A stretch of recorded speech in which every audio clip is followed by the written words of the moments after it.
The majority of failing businesses come from one of two categories. I really love my job. As dry as accounting seems, as much as most people hate it, I find it fascinating.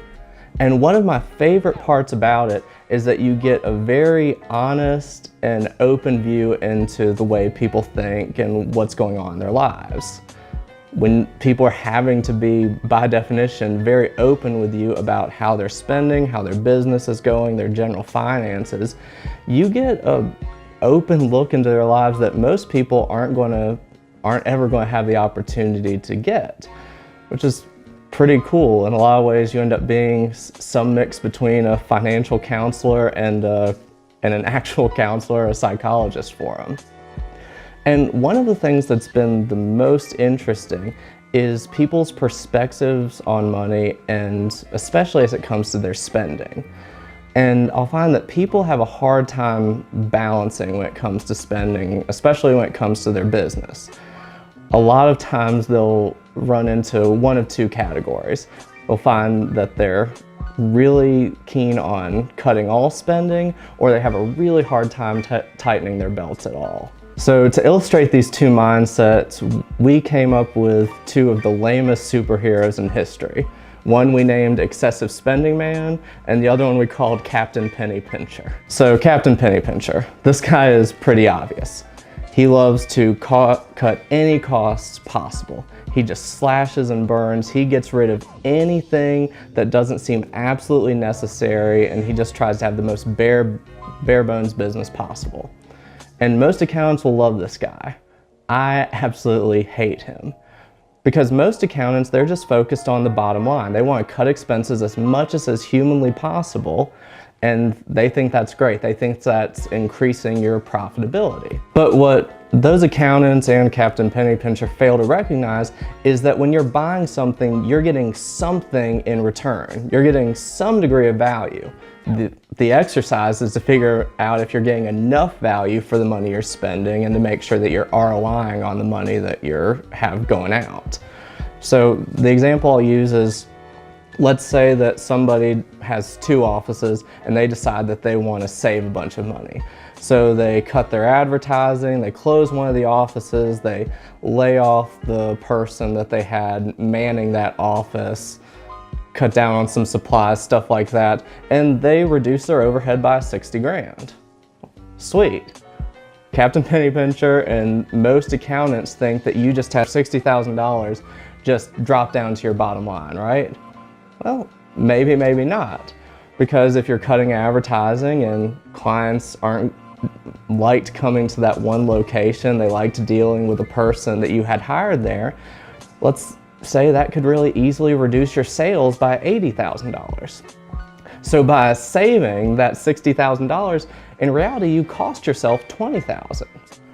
Of course, there are times when you do have to reduce spending, but you can't just do it indiscriminately and just slash and burn everything possible. So next one is Excessive Spending Man, and he operates in the exact polar opposite way.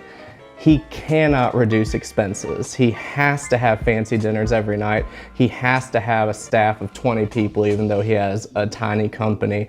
He has to have his Starbucks every night, the most expensive and greatest tech gadgets for the company. He can't distinguish between what provides value and what is dead weight in his company. And the good part about him is that he's willing to spend.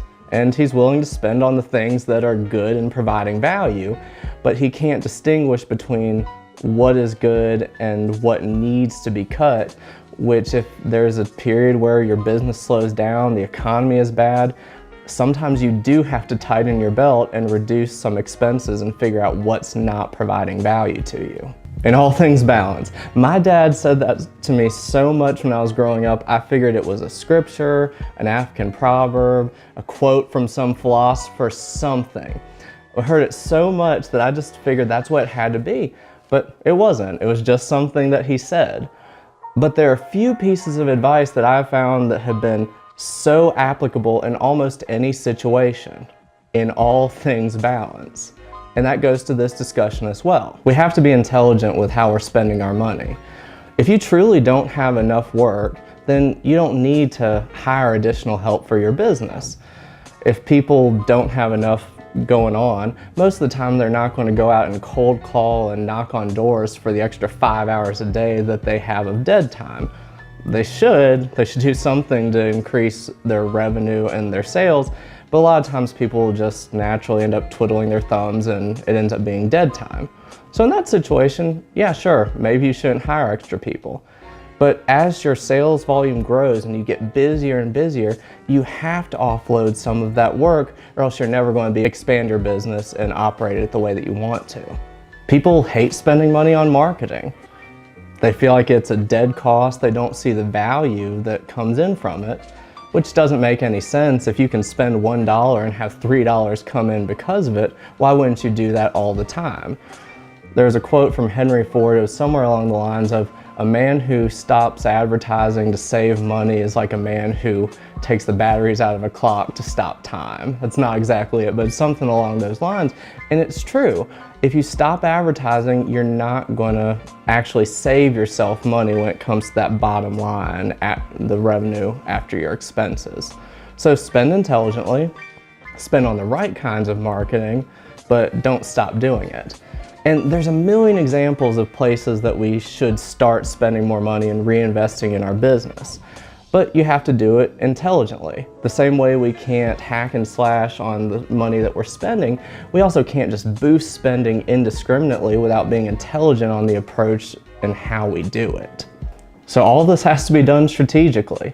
If we increase spending, decrease it, if we're not doing all of this with analyzing the reality of our business and having a plan, the moves we make could do a lot more harm than good. So if you enjoyed the video, give it a like, and if that resonated with you, if you've ever been through something similar, we'd love to hear your experiences and what you thought about it.